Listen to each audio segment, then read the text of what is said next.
where the mind is without fear and the head is held high, where knowledge is free.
প্রিয় ছাত্রছাত্রীরা, আজকে আমরা class 8-এর আরেকটা class নিয়ে উপস্থিত হয়েছি।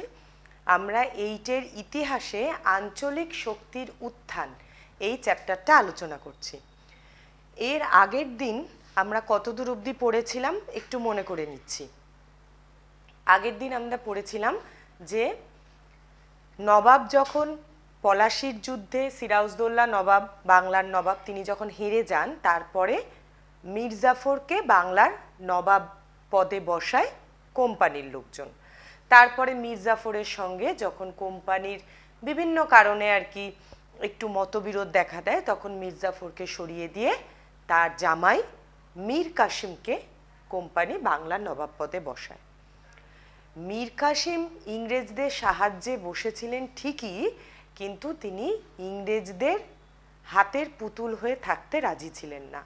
মানে ইংরেজরা যেমনভাবে বলবে তেমনভাবে মীর কাসিমকে রাজ্য শাসন করতে হবে, এই রকম ইংরেজদের সমস্ত কথা মেনে নিয়ে মীর কাসিম নবাব হয়ে থাকতে একেবারেই রাজি ছিলেন না।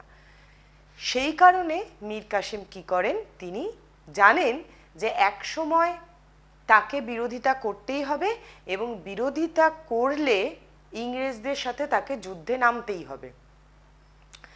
এই যুদ্ধে নামার প্রস্তুতির জন্য মীর কাসিম কতগুলো পদক্ষেপ নেন। এর আগের দিন আমাদের এইগুলো সব কিন্তু আলোচনা হয়ে আছে। তোমরা যদি কেউ খাতায় লিখে থাকো তাহলে সেই জায়গাটা একটু দেখো, নইলে বইতে বা একটু মনে করার চেষ্টা করো। তিনি কি কি করেছিলেন? রাজধানীকে মুর্শিদাবাদ থেকে কোথায় সরিয়ে নিয়ে গিয়েছিলেন? মুঙ্গেরে। কেন? কারণ মুঙ্গেরের দূরত্বটা হচ্ছে কলকাতা থেকে বেশি, মানে ইংরেজদের নাগালের বাইরে আর কি মুঙ্গের। সেই কারণে মুঙ্গেরে তিনি কি করলেন? একটা দুর্গ তৈরি করেছিলেন, সেখানে কামান, গোলা, বারুদের একটা কারখানা তৈরি করেছিলেন। আর কি করেছিলেন? মীর কাসিম তার সেনাবাহিনীতে ইউরোপীয় সেনানায়ক নিয়োগ করেছিলেন। কেন? কারণ নবাবের এই সেনাবাহিনীকে ইংরেজদের সাথে যুদ্ধ করার মতো দক্ষ করে তোলার জন্য। মানে ইংরেজরা কেমনভাবে যুদ্ধ করে সেটা না শিখলে, ইংরেজদের যুদ্ধের অস্ত্রগুলো ব্যবহার করতে না জানলে ইংরেজদের মতো আধুনিকভাবে তো লড়াই করা যাবে না। তো সেই আধুনিক শিক্ষায় শিক্ষিত করার জন্য ইউরোপীয় সেনানায়ক নিয়োগ করেন কে? মীর কাসিম। এই সমস্ত করে মীর কাসিম ইংরেজদের সঙ্গে যুদ্ধ হতে পারে এই রকম একটা প্রস্তুতি নিয়ে রাখেন। কিন্তু গোলমাল চরমে ওঠে যখন মীর কাসিম ইংরেজদের বাণিজ্যকে ধাক্কা দেওয়ার জন্য সমস্ত দেশীয় বণিকদের ওপর থেকে শুল্ক তুলে নেন।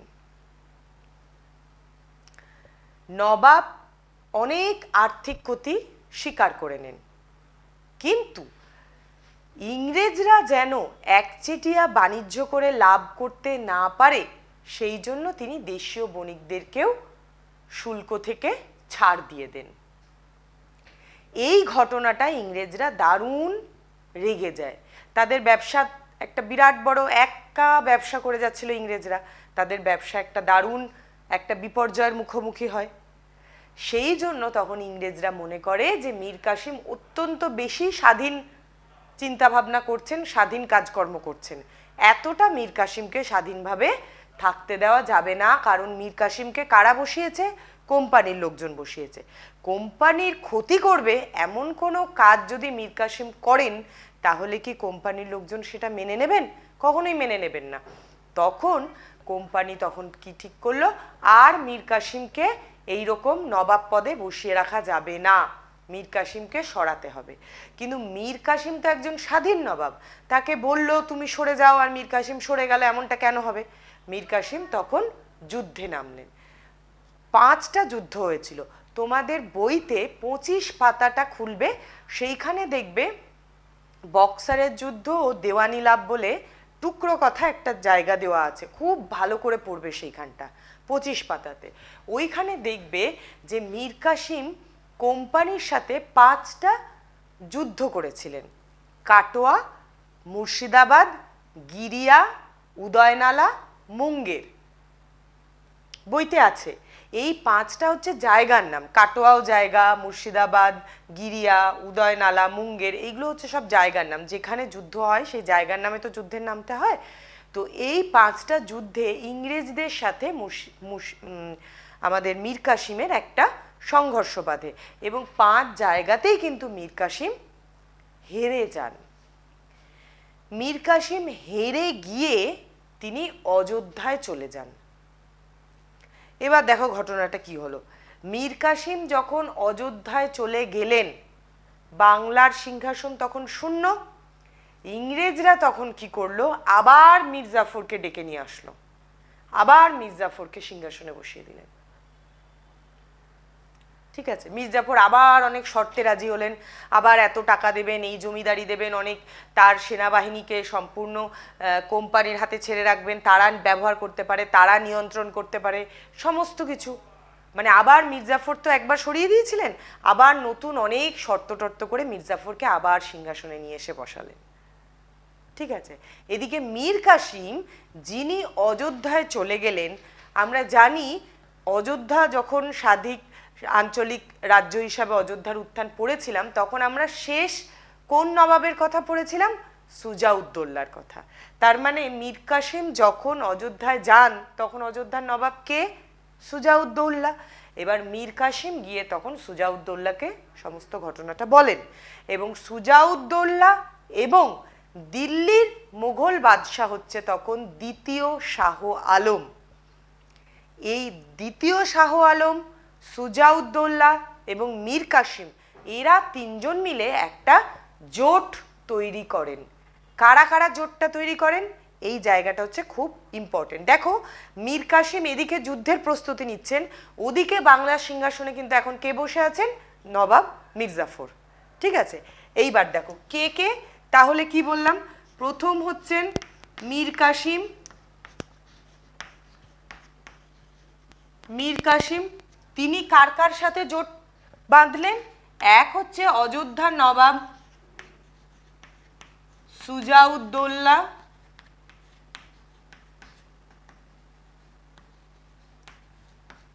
আর একজন কার সাথে? মুঘল বাদশাহ দ্বিতীয় শাহ আলম। একটা জিনিস দেখো, তোমরা যখন লিখবে তখন তোমরা এইগুলো লিখবে, কিন্তু বাংলার নবাব মীর কাসিম। হ্যাঁ, এখন তুমি বলতে পারো যে মীর কাসিম তো এখন নবাব নেই, এখন তো মীর জাফর নবাব।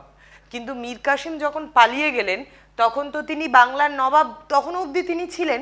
তাহলে এখানে লিখতে পারো যে মীর কাসিম বা বাংলার নবাব মীর কাসিম, সুজাউদ্দৌলা হচ্ছেন অযোধ্যার নবাব। এই জায়গাগুলোর নাম কিন্তু তোমরা দেবে, আমি এখানে লিখলাম না ঠিকই। অযোধ্যার নবাব সুজাউদ্দৌলা আর মুঘল বাদশাহ দ্বিতীয় শাহ আলম, এদের 3 জনের সাথে, এরা 3 জন মিলিত হয়ে একটা ইংরেজ বিরোধী একটা জোট তৈরি করলেন। মানে সুজাও বুঝতে পারছেন যে ইংরেজদের উদ্দেশ্যটা কি, দ্বিতীয় শাহ আলমও বুঝতে পারছেন যে ইংরেজদের উদ্দেশ্যটা কি। এরা মিলে একটা জোট তৈরি করলেন এবং ইংরেজ ইস্ট ইন্ডিয়া কোম্পানি, যারা তখন বাংলাদেশে, ইংরেজ ইস্ট ইন্ডিয়া কোম্পানির তখন তো সারা ভারতের বিভিন্ন জায়গাতে তারা ব্যবসা করতে ঢুকে পড়েছে, তার মধ্যে বাংলায় যে দলটা আছে, বাংলায় যে টিমটা আছে আর কি, তাদের সাথে যুদ্ধে নামলেন। এদের সাথে কার যুদ্ধ হলো? এদের সাথে যুদ্ধ হলো ইস্ট ইন্ডিয়া কোম্পানির, ইস্ট ইন্ডিয়া কোম্পানির বা ইংরেজদের। যেহেতু তখন সবাই হচ্ছে এরা কোম্পানির কর্মচারী, সেই জন্য এদের সাথে ইস্ট ইন্ডিয়া কোম্পানির যুদ্ধ বাঁধে। কবে যুদ্ধ বাঁধে? 1764 সাল 22শে অক্টোবর।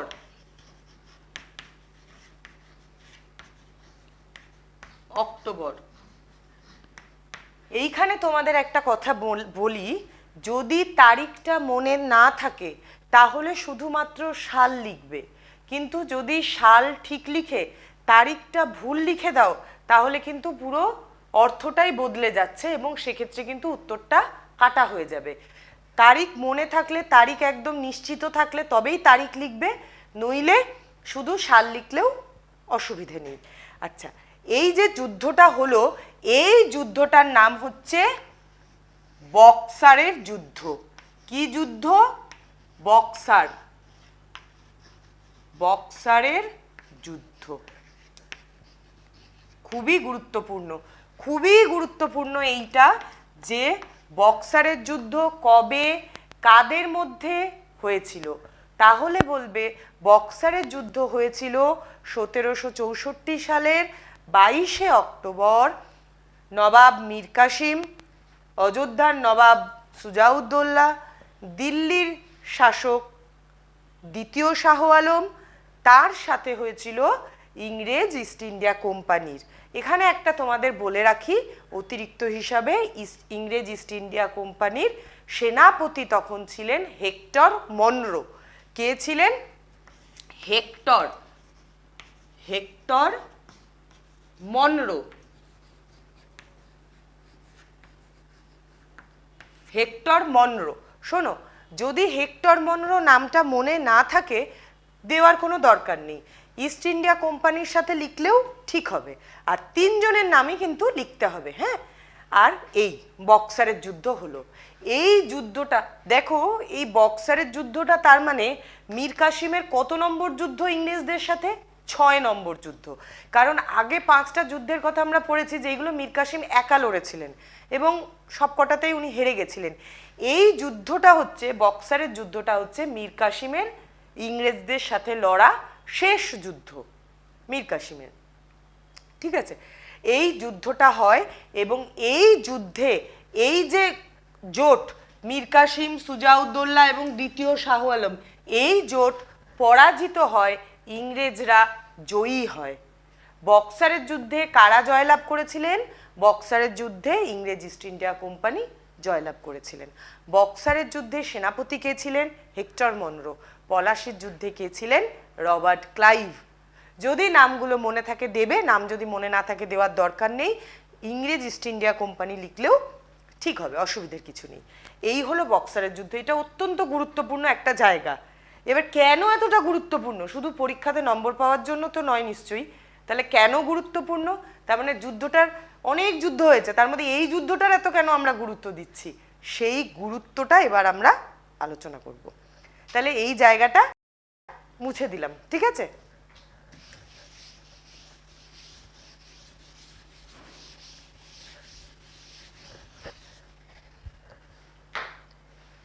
এইবার বক্সারের যুদ্ধের গুরুত্ব। আচ্ছা, এইখানে তোমাদেরকে একটুখানি বলি, তোমাদের যেহেতু ক্লাস 8 সেই জন্য তোমাদের বিষয়টা খুব সংক্ষেপে দেওয়া রয়েছে। হ্যাঁ, একটুখানি দুটো বড় বড় যুদ্ধের কথা আমরা পড়লাম, একটা হচ্ছে পলাশির যুদ্ধ আর একটা হচ্ছে বক্সারের যুদ্ধ। ঠিক আছে, এবার দুটো যুদ্ধর মধ্যে আমরা একটু আলোচনা করি, তোমরা শোনো, শুনলে আশা করি ব্যাপারটা একটু বুঝতে পারবে, তারপরে নিজের মতো করে একটু গুছিয়ে লিখবে। পলাশির যুদ্ধ কার সাথে হয়েছিল? সিরাজউদ্দৌলার সাথে ইংরেজদের। আর বক্সারের যুদ্ধ কাদের? এই তিনজনের সাথে। বেশ, এবার দুটো যুদ্ধর মধ্যে একটু আমরা তুলনা করছি। পলাশির যুদ্ধটা ছিল একজন অনভিজ্ঞ নবাব সিরাজউদ্দৌলা, যিনি কিন্তু যুদ্ধে পারদর্শীও নন বা রাজনীতিতে যে খুব ক্ষুরোধার বুদ্ধির তাও নন, কারণ তিনি তো সিংহাসনে কেবল বসলেন 56 সালে, আর 57-তে গিয়ে যুদ্ধ হয়ে গেল। একজন অনভিজ্ঞ নবাব বিশ্বাসঘাতকতার জন্য হেরে গেলেন। সিরাজ জিততে পারতেন কিনা, জিতলে কি হতো, ইংরেজরা আসতো কিনা, এইগুলো তো সব পরের প্রশ্ন। কিন্তু আগে সিরাজউদ্দৌলার যে প্রধান সেনাপতি মির্জাফর, সেই তো যুদ্ধে নামলো না। তাহলে যুদ্ধে যদি সেনাবাহিনীর একটা অংশ চুপ করে দাঁড়িয়ে থেকে যায়, যুদ্ধ হতে দেয়, তাহলে তো যুদ্ধে নবাবের হার হবে। এটা তো মানে আগে থেকে নবাবকে হারানোর জন্যই তো মির্জাফর থেমে গেলেন। তার মানে পলাশির যুদ্ধটা ছিল একজন অনভিজ্ঞ নবাবের কাছে বিশ্বাসঘাতকতার ফল। যদি পুরো দল লড়তো, হয়তো যুদ্ধের গতি প্রকৃতি অন্যরকম হতো, হয়তো আমাদের ইতিহাসটাই অন্যরকম হতো। ঠিক আছে, কিন্তু বক্সারের যুদ্ধটা কি ছিল? দুজন দেশীয় নবাব, মানে আঞ্চলিক নবাব, একজন বাংলার, একজন অযোধ্যার, আর তার সাথে কে? দিল্লির বাদশাহ। মানে পলাশির যুদ্ধে কে হারলেন? শুধু একজন আঞ্চলিক নবাব। কিন্তু বক্সারের যুদ্ধে কে হারলেন? দুজন আঞ্চলিক নবাব প্লাস মোগল বাদশাহ। তার মানে বুঝতে পারছো বক্সারের যুদ্ধে পরিধিটা, গুরুত্বটা কতখানি বেশি। মোগল বাদশাহ অব্দি হেরে যাচ্ছেন। ঠিক আছে, আর পলাশির যুদ্ধে ব্যাপারটা কি হলো?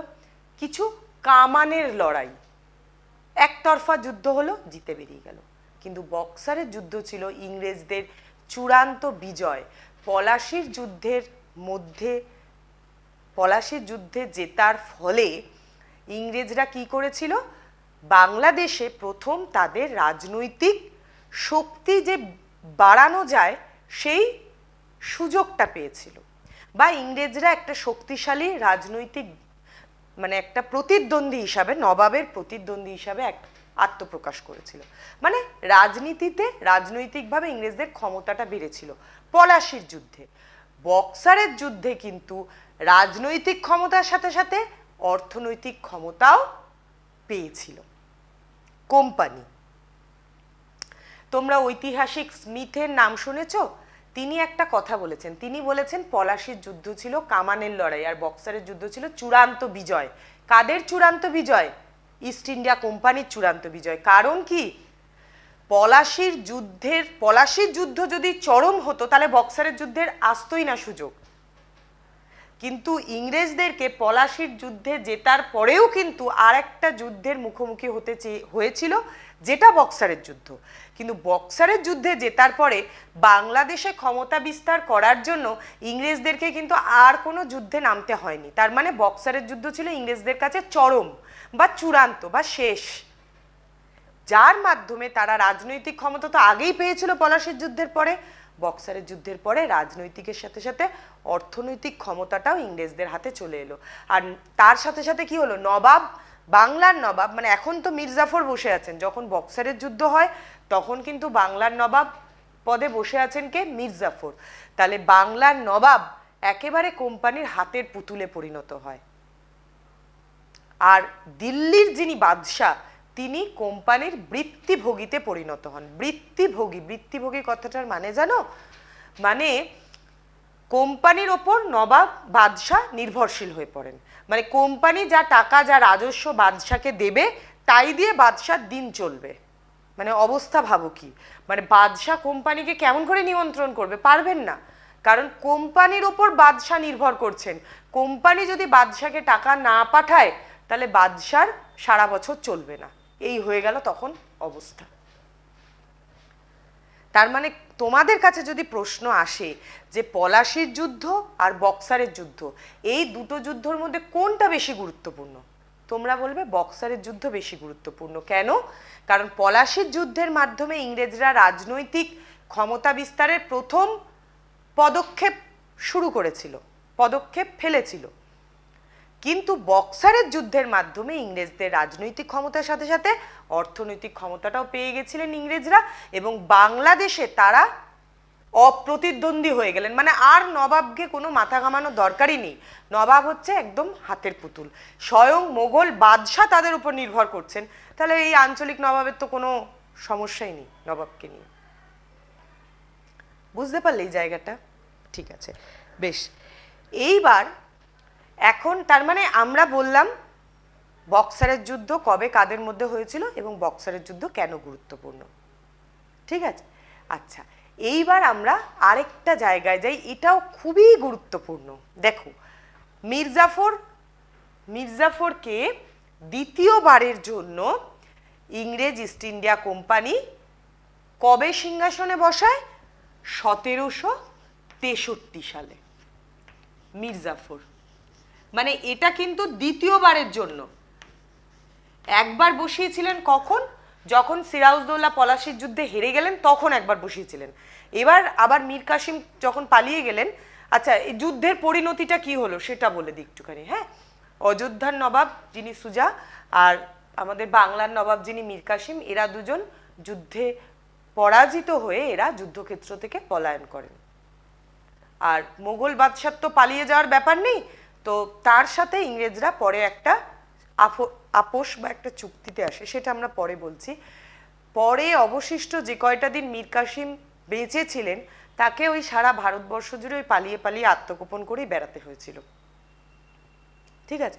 আমরা পরে আসছি যে ওদের সাথে কি হলো, সেই ঘটনাটা নিয়ে আমরা পরে আসছি। এই মির্জাফর 1763-তে দ্বিতীয়বারের জন্য বাংলার সিংহাসনে বসেন। ইনি 1765-তে মারা যান মির্জাফর। 1765-তে ইংরেজ ইস্ট ইন্ডিয়া কোম্পানি মির্জাফরের ছেলে নজম উদ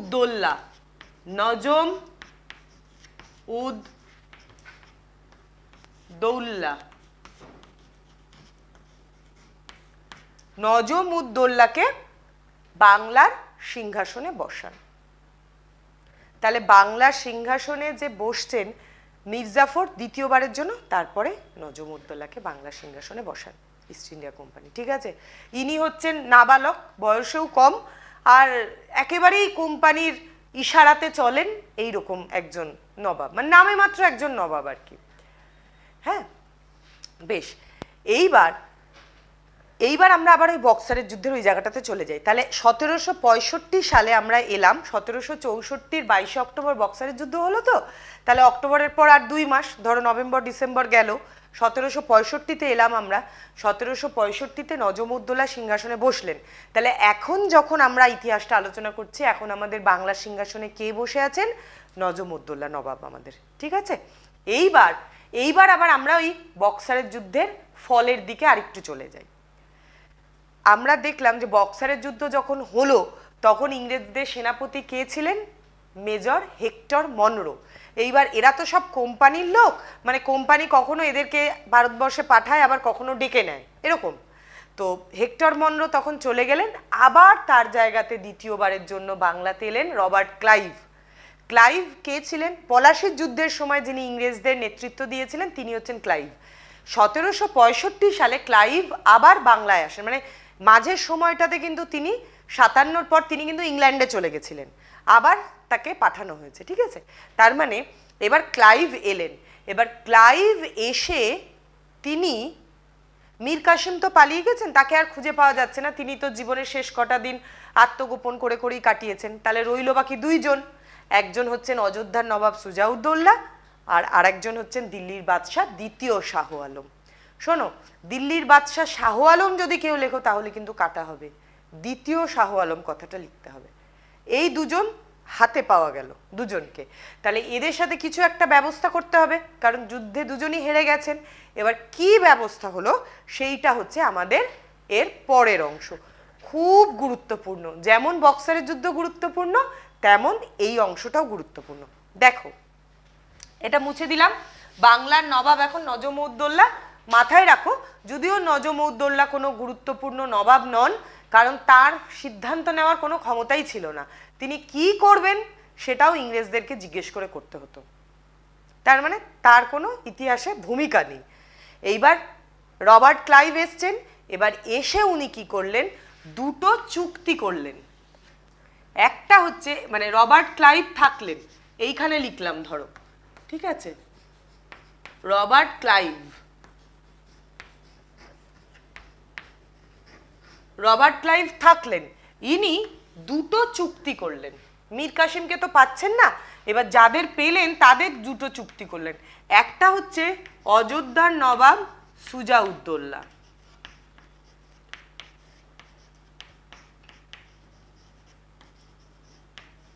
আর আরেকটা চুক্তি করলেন কে বলো, মোগল বাদশাহ দ্বিতীয় শাহ আলমের থেকে।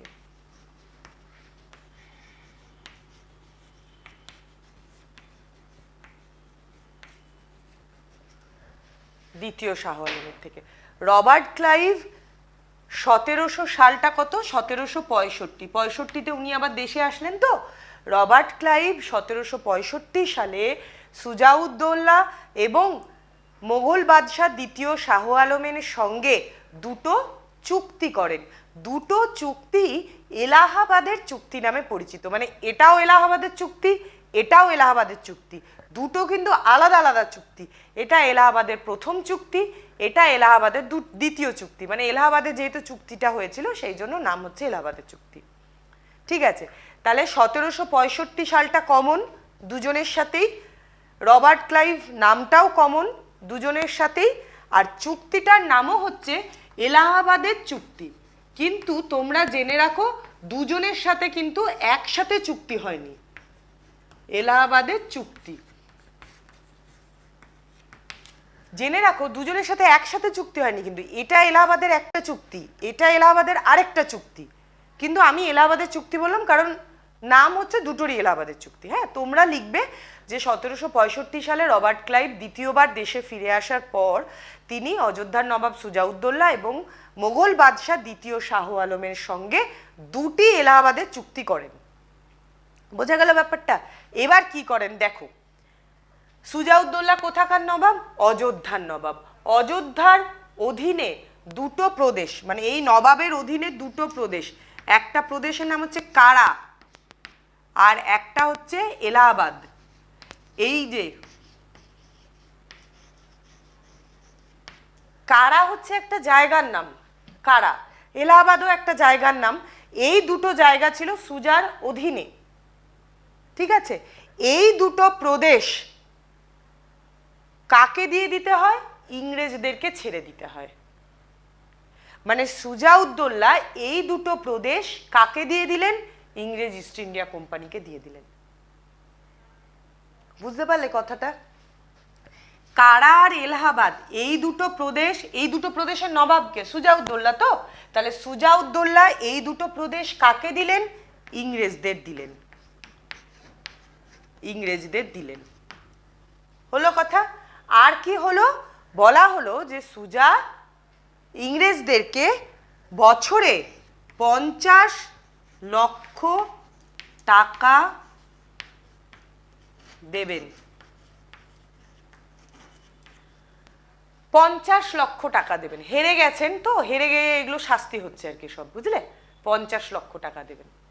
তার বিনিময়ে সুজাউদ্দৌলাকে আবার অযোধ্যার সিংহাসনে বসিয়ে দেওয়া হবে। মানে অযোধ্যার থেকে কারা আর এলাহাবাদ জায়গাটুকু বাদ চলে গেল, আর 50 লক্ষ টাকা ইংরেজদেরকে দিলেন। কে দিলেন? সুজা দিলেন। তার বিনিময়ে তিনি অযোধ্যার সিংহাসনটা ফেরত পেলেন, অযোধ্যার সিংহাসনে আবার তিনি নবাব হয়ে বসলেন। এখানে তোমাদের একটা মনে হতে পারে যে যুদ্ধে যখন হেরেই গেছে তাহলে তাকে আবার নবাব করে বসানোর মানেটা কি? বা বাংলাতে যখন মীর কাসিম হেরেই গেলেন আবার মীর জাফরকে বসানোর কি? নিজেরাই তো বসে গেলে পারতেন, নিজেরাই রাজা হয়ে যেতেন বা কিছু হতেন, ক্ষমতা নিয়ে নিতেন পুরো। তাহলে এরকম একজন একজন করে রাজা করে বসাচ্ছেন কেন? এইটা তোমাদেরকে একটু বলি, যদিও তোমাদের এটা বইয়েতে নেই, তবু একটু গল্পের মতো শুনে রাখো একটা কথা। দেখো একটা জিনিস, যে ইংরেজরা কিন্তু কেবল ভারতবর্ষে এসেছে, ওরা তো এসেছে রাজা হবার জন্য নয়, এসেছে ছিল ব্যবসা করার জন্য। দেখছে যে ভারতের রাজনীতিটা হচ্ছে একদম ফাঁকা, ঠিক আছে, মিল নেই কারোর সাথে, কোনো একটা শক্ত শক্তি নেই দেশে, ভালো সুযোগ। তার মানে আমি একটা ধরো বাড়িতে এসে ব্যবসা করছি, তারপর দেখলাম সেই বাড়িওয়ালার কোনো খোঁজ নেই, তার কোনো শক্তি নেই, কিছু নেই, তাহলে বাড়িটাকে আমি নিজের মতো ব্যবহার করতে শুরু করে দিলাম। তো ইংরেজরা সেই রকম করতে শুরু করেছে। এবার আমরা আলোচনা করছি কিন্তু শুধু বাংলাদেশের কথা, সারা ভারতবর্ষে কিন্তু তখন ইংরেজদেরকে আধিপত্য স্থাপনের জন্য লড়াই করে চলে যেতে হচ্ছে, বুঝলে? এবং বাংলাটা বাদ দিলে অন্যান্য জায়গাতে ইংরেজদের কিন্তু একটা দারুণ প্রতিদ্বন্দ্বী আছে। কে বলতো? ফরাসিরা। মানে বাংলার ছবিটাতে আমরা ফরাসিদের দেখতে পাচ্ছি না, যেহেতু ফরমান দিয়ে ইংরেজরা অনেকটা এগিয়ে গিয়েছিল, ফরমান পেয়ে গিয়ে, কিন্তু সারা ভারতবর্ষে তো ইংরেজ আর ফরাসিদের কিন্তু যুদ্ধ হচ্ছে। সেই জন্য তখনই কিন্তু ইংরেজরা, তার মধ্যে ধরো এই বাংলার সাথে বলো বা ভারতবর্ষের সাথে বলো, ইংরেজদের একটা ভাষাগত সমস্যাও ছিল, বা বাংলার বা ভারতবর্ষে ধরো রীতিনীতি আদব কায়দা কি ব্যাপার, মানে একটা নতুন জায়গাতে এসেছে তারা, এবার জায়গাটা যদি ভালোভাবে না বুঝে নেয় তাহলে তো জায়গাটাকে হাতে রাখা যাবে না, ইংরেজরা হাতে রাখলেও হাত থেকে বেরিয়ে যাবে। তো সেই হাতে রাখার সময়টুকু তো লাগবে, সেই কারণেই নবাবদেরকে বসিয়ে রাখছে, মানে কোনো বিপদ হলে সামনে নবাব চলে যাবেন, বুঝলে? আর বাকি সমস্ত ক্ষমতা ভোগ করবেন হচ্ছে ইংরেজরা, মানে এরকম হচ্ছে একটা বুদ্ধি। তো এই সুজাউদ্দৌলার সাথে এলাহাবাদের প্রথম চুক্তি দিয়ে রবার্ট ক্লাইভ কারা আর এলাহাবাদ প্রদেশ দুটো পেলেন, আর সুজা বললেন তিনি বার্ষিক 50 লক্ষ টাকা কোম্পানিকে দেবেন, মানে রবার্ট ক্লাইভকে দেবেন, মানে একা রবার্ট ক্লাইভকে নয়, কোম্পানিকে দেবেন। তার বিনিময়ে তিনি অযোধ্যার সিংহাসনটা ফেরত পেলেন। হলো কথা। এইবার এলাহাবাদের দ্বিতীয় চুক্তি, ইংরেজরা কি করলো? এই কারা আর এলাহাবাদ প্রদেশ দুটো দ্বিতীয় শাহ আলমকে দিয়ে দিল। কারা আর এলাহাবাদ, দেখো কি অবস্থা। এক সময় কিন্তু সারা ভারতবর্ষে সব প্রদেশের রাজা বাদশাহ কে ছিলেন? মোগলরা। কিন্তু আমরা জানি কি, যে সাদাত খান যখন অযোধ্যার সুবাদার, তখন থেকে অযোধ্যা কিন্তু মোগলদের নিয়ন্ত্রণ থেকে প্রায় বেরিয়ে গেছে। তার মানে এই কারা আর এলাহাবাদ যে ইংরেজরা শাহ আলমকে দিচ্ছেন, কেমন করে পাচ্ছেন? তার মানে কারা আর এলাহাবাদের ওপর শাহ আলমের, তারই তো অঞ্চল, গোটা দেশ যদি তার হয় তাহলে এই দুটো তো তারই এলাকা, কিন্তু এই অঞ্চলগুলোর ওপরে তো অযোধ্যার নবাবের অধিকার ছিল, মোগল বাদশার তো ছিল না। বুঝতে পারছো মানে পরিস্থিতিটা কি, মোগল বাদশার ক্ষমতাটা কত কমে গেছে। তো এই কারা আর এলাহাবাদ দুটো পেলো, তো পেয়ে এই দুটো নিয়ে কি করবে ওরা? ওরা কি করলো? এই দুটো অঞ্চল দ্বিতীয় শাহ আলমকে দিয়ে দিল। আর দ্বিতীয় শাহ আলমের মোগল সাম্রাজ্যটা তখন হচ্ছে ছোট্ট হয়ে গেছে, তার মধ্যে দুটো অঞ্চল পেল কারা আর এলাহাবাদ। তাহলে দ্বিতীয় শাহ আলম হয় তিনি খুশি হলেন দুটো অঞ্চল পেয়ে, নইলে তার কিছু বলার নেই, কারণ তিনি যুদ্ধে হেরে গেছেন। ঠিক আছে, তো এই দুটো অঞ্চল পেলেন। আর কি করলেন? ইংরেজরা বলল যে দ্বিতীয় শাহ আলমকে, ইংরেজরা দ্বিতীয় শাহ আলমকে বার্ষিক 26 লক্ষ টাকা দেবেন। জায়গাটা ভালো করে বোঝো। সুজাউদ্দৌলা কারা আর এলাহাবাদ কাকে দিচ্ছেন? রবার্ট ক্লাইভকে। 50 লক্ষ টাকা কাকে দিচ্ছেন? রবার্ট ক্লাইভকে। বুঝলে? রবার্ট ক্লাইভ এই কারা আর এলাহাবাদটা কাকে দিচ্ছেন? দ্বিতীয় শাহ আলমকে। 26 লক্ষ টাকা কাকে দিচ্ছেন? দ্বিতীয় শাহ আলমকে। মানে এরা দিচ্ছেন ক্লাইভকে, ক্লাইভ দিচ্ছেন দ্বিতীয় শাহ আলমকে। তাই তোমার মনে হচ্ছে যে তাহলে তো দ্বিতীয় শাহ আলম তো সবই পাচ্ছে, দ্বিতীয় শাহ আলমের তো কিছু লস তো হলো না, এর থেকে না দুটো অঞ্চল চলে গেল, বা একে না 50 লক্ষ টাকা দিতে হচ্ছে। কিন্তু শাহ আলম তো যুদ্ধে হেরেও গেলেন, আবার অঞ্চলও দুটো পাচ্ছেন, আবার 26 লক্ষ টাকাও দুটো পাচ্ছেন। তাহলে দ্বিতীয় শাহ আলমের তো যুদ্ধে হেরে গিয়ে ক্ষতি হলো না, ক্ষতিটা হলো অন্য জায়গায় অন্যভাবে। দ্বিতীয় শাহ আলম এই কারা আর এলাহাবাদ প্রদেশ দুটো পেলেন এবং বার্ষিক 26 লক্ষ টাকা পাবেন, এই প্রতিশ্রুতি যখন কোম্পানি দিল, তার বিনিময়ে দ্বিতীয় শাহ আলমকে বাংলা, বিহার, উড়িষ্যার দেওয়ানির অধিকার দিতে হলো কোম্পানিকে। কি বললাম কথাটা? আমি আবার বলছি, তার আগে এই জায়গাটা একবার দেখে নাও, একবার বুঝে নাও। ক্লাইভকে কিন্তু কিচ্ছু করতে হলো না, এই দুটো অঞ্চল এমনি পেয়েছিলেন, এমনি দিয়ে দিলেন। এখান থেকে 50 লক্ষ পাচ্ছেন, তার থেকে 26 লক্ষ দিয়ে দিচ্ছেন। ক্লাইভকে নিজের থেকে কি 1 টাকাও বা একটা অঞ্চল বা কিছু দিতে হচ্ছে? কিচ্ছু দিতে হচ্ছে না। যা দেওয়ার ইনি দিচ্ছেন ক্লাইভকে, ক্লাইভ দিচ্ছেন শাহ আলমকে। এইভাবে এই জায়গাটা মুছে দিয়ে এবার শাহ আলমকে, শাহ আলম যে জায়গা দুটো পেলেন আর 26 লক্ষ টাকা পেলেন কেন, সেইটা এবার আলোচনা করছি। এটা মুছে দিচ্ছি, ঠিক আছে?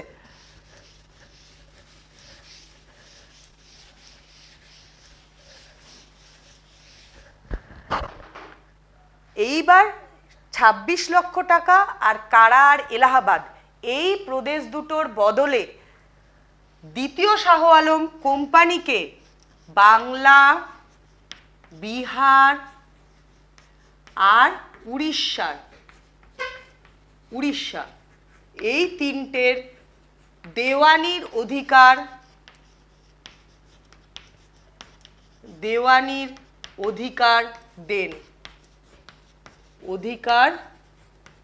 দেন। 1765। কে দিলেন? শাহ আলম। দ্বিতীয়টা দয় বয় হস্যে লিখলাম শুধু, হ্যাঁ? দ্বিতীয় শাহ আলম দিলেন। কাকে দিলেন? কোম্পানিকে দিলেন। বাংলা, বিহার, উড়িষ্যার দেওয়ানির অধিকার। দেওয়ানি কথাটার মানেটা কি? রাজস্ব আদায় আর রাজস্ব সংক্রান্ত বিচার। তার মানে বুঝলে, পলাশির যুদ্ধের পর কোম্পানি কি হয়েছিল? খালি নবাবকে বসবে না বসবে এই জায়গাটার শক্তিটা পেয়ে গেছিল, মানে ক্ষমতা পেয়েছে না, কে নবাব হবে কে নবাব হবে না ঠিক করছে, রাজনৈতিক ক্ষমতা পেয়েছেন। আর বক্সারের যুদ্ধের পর কি পেলেন? বক্সারের যুদ্ধে যেহেতু শাহ আলম হেরেছেন, বক্সারের যুদ্ধের পর কি পেলেন? বাংলা, বিহার, উড়িষ্যার অর্থনৈতিক ক্ষমতাটা দেওয়ান হয়ে গেল। তার মানে এখন বাংলার দেওয়ান কে? East India company. বিহারের দেওয়ান কে? East India company. উড়িষ্যার দেওয়ান কে? East India company. আর দেওয়ান হওয়ার মানে বুঝতে পারছো, একটা জায়গার অর্থনৈতিক ক্ষমতা যদি তোমার হাতে থাকে তাহলে তুমি তো সেখানে অপ্রতিদ্বন্দ্বী হবেই। টাকা পয়সা হাতে থাকা মানে সব থেকে বড় জোর চলে আসা। এই জায়গাটা দ্বিতীয় শাহ আলম দিলেন। তাহলে তুমি এখন বলবে যে দ্বিতীয় শাহ আলম তো যুদ্ধে হেরে গেছেন, তাহলে তিনি আবার দিচ্ছেন মানে তার কি কিছু ক্ষমতা এখনো অবশিষ্ট আছে? আছে। খাতায় কলমে লিখিতভাবে তিনি এখনো মোগল বাদশাহ, ভারতের বাদশাহ। তার অনুমতি, তার সই, তার সিল, এইগুলোর কিন্তু গুরুত্ব এখনো আছে। আর আমরা আলোচনা করছি শুধু বাংলার কথা। সারা ভারতবর্ষ জুড়ে কিন্তু ইংরেজরা এখনো অবধি শক্তিশালী কোনো রাজনৈতিক শক্তি হিসাবে গড়ে উঠতে পারেনি। সেই কারণে ইংরেজরা শাহ আলমকে হারিয়েছেন ঠিকই, তার কাছ থেকে এই জিনিসগুলো তাকে দিলেন ঠিকই, কিন্তু তার বিনিময়ে এই যে ক্ষমতাটা পেলেন এই কোম্পানি আর কি, এই ক্ষমতাটা একটা সাংঘাতিক লাভ হয়ে গেল ইস্ট ইন্ডিয়া কোম্পানির জন্য। মানে এতক্ষণ বাংলায় রাজনৈতিক ক্ষমতা পেয়েছিল, এবার বাংলায় অর্থনৈতিক ক্ষমতা পেয়ে গেল। এই হচ্ছে দেওয়ানি লাভ। কবে হয়? 1765। কে দেওয়ানি দেন? দেওয়ানির অধিকার দেন দ্বিতীয় শাহ আলম দেন। কাকে দেন? ইস্ট ইন্ডিয়া কোম্পানিকে দেন। কবে দেন? 1765-তে। কখন দেন? বক্সারের যুদ্ধে পরাজয়ের পর, এলাহাবাদের দ্বিতীয় চুক্তি অনুসারে। বোঝা গেল এতটা? এবার দেখো পরিস্থিতি কি দাঁড়ালো। পরিস্থিতি দাঁড়ালো বাংলায় হচ্ছে এখন দুজন শাসক। একজন হচ্ছেন নজমউদ্দৌলা, যিনি হচ্ছেন বাংলার নবাব, আর একজন হচ্ছেন কোম্পানি। দুজন মিলে এখন বাংলাকে শাসন করছে। নজমউদ্দৌলার হাতে কি? নজমউদ্দৌলার হাতে হচ্ছে শান্তি রক্ষা করবেন তিনি, যেন বাংলায় কোনো ঝুটঝামেলা না হয়, শৃঙ্খলা রক্ষা করবেন তিনি। তারপর হচ্ছে তিনি কোনো অপরাধী, কোনো কেউ খারাপ কাজ করেছে তাকে ধরে শাস্তি দেবেন, মানে গোটা এলাকায় শান্ত করে রাখার দায়িত্ব হচ্ছে তার। আর কোম্পানির হাতে কি? পুরো অর্থনৈতিক ক্ষমতাটা কোম্পানির হাতে। নবাবের হাতে কি? প্রচুর দায়িত্ব। সারা বাংলা প্রদেশে কোথাও কিছু হলে তার উত্তর নবাবকে দিতে হবে। কাকে দেবে? কোম্পানিকে দেবে। কেন গন্ডগোল হচ্ছে, কেন অশান্তি হচ্ছে, কেন বিদ্রোহ হচ্ছে, তুমি গিয়ে থামাও, সব করবেন নবাব। নবাবের হাতে প্রচুর দায়িত্ব প্রচুর নবাবের হাতে, কিন্তু নবাবের হাতে কোনো ক্ষমতা নেই। দায়িত্ব প্রচুর, ক্ষমতা নেই। আর কোম্পানির হাতে কি? ক্ষমতা প্রচুর, দায়িত্ব নেই। পুরো অর্থনৈতিক ক্ষমতাটাই কোম্পানির হাতে, কিন্তু দায়িত্ব কিছু নেই। কারণ যখনই কোনো দায়িত্বের প্রশ্ন আসে তখনই কোম্পানি কাকে দেখিয়ে দেয়? নবাবকে দেখিয়ে দেয় যে নবাব গিয়ে মেটাবে সেইটা। তার মানে এই দেওয়ানি লাভের ফলে বাংলার নবাব কি পেল? ক্ষমতাহীন দায়িত্ব, মানে কিছু করতে পারবেন না, টাকা পয়সা নেই যেহেতু হাতে, কিন্তু দায়িত্ব প্রচুর। আর কোম্পানি কি পেল? প্রচুর ক্ষমতা, কিন্তু কোনো দায়িত্ব তাকে নিতে হচ্ছে না, কারণ দায়িত্বের প্রসঙ্গ আসলেই তখন নবাব আছেন। বোঝা গেল ব্যাপারটা? ক্ষমতা নেই, ক্ষমতা আছে কিন্তু দায়িত্ব নেই। এই যে দুইজন শাসক, একজনকে আমরা সামনে দেখতে পাচ্ছি নবাবকে, কোম্পানিকে তো দেখতে পাচ্ছি না, কোম্পানির লোককে। এই যে দুজন শাসক মিলে বাংলাকে শাসন করছেন, এই সময়টাকে, এই ঘটনাটাকে বলা হয় দ্বৈত শাসন ব্যবস্থা। দুইজন শাসক বাংলাকে শাসন করছেন। বোঝা গেল দ্বৈত শাসন ব্যবস্থাটা কি? আর এর ফল কি হলো? যেই অর্থনৈতিক ক্ষমতা কোম্পানির হাতে চলে এলো, কোম্পানি অত্যন্ত বেশি শোষণ করে, রাজস্ব আদায় করে কি করতে লাগলো? বাংলার প্রজাদের কাছ থেকে অত্যধিক হারে রাজস্ব আদায় করতে লাগলো, এবং বাংলার অর্থনীতি আস্তে আস্তে ভেঙে পড়লো। এতটাই খারাপ হয়ে গেল, তোমরা বইতে দেখবে নিচের দিকে একটা ছোট্ট জায়গা রয়েছে, সেটা হচ্ছে 1770 সাল ইংরেজিতে, আর বাংলার হচ্ছে 1176 বঙ্গাব্দ। বাংলাতে 76-এর মন্বন্তর দেখা দেয়। যেহেতু 76 বাংলা সাল, 76-এর মন্বন্তর দেখা যায়। দুর্ভিক্ষ, খালি খাবার নেই। সারা বাংলাদেশের যত জনসংখ্যা, তার 3 ভাগের 1 ভাগ মানুষ শুধুমাত্র খাবার না পাওয়ার কারণে মারা যান। এই দ্বৈত শাসন ব্যবস্থা, ওই যে ইংরেজদের হাতে দেওয়ানির অধিকারটা চলে গেল, তাদের শোষণ, তাদের অত্যাচার, তাদের রাজস্ব আদায় এত বেড়ে গেল যে মানুষের খাবারটুকু জোটে না, সব কোম্পানিকে দিয়ে দিতে হয়। যার ফল, যার কুফল হচ্ছে এই 76-এর মন্বন্তর। ঠিক আছে, এই জায়গাটুকু তোমরা একটু দেখে রাখবে। আজকে আমাদের ক্লাস এতটুকুই, এর পরের দিন আমরা এর বাকি অংশটুকু শেষ করব। ভালো থাকো।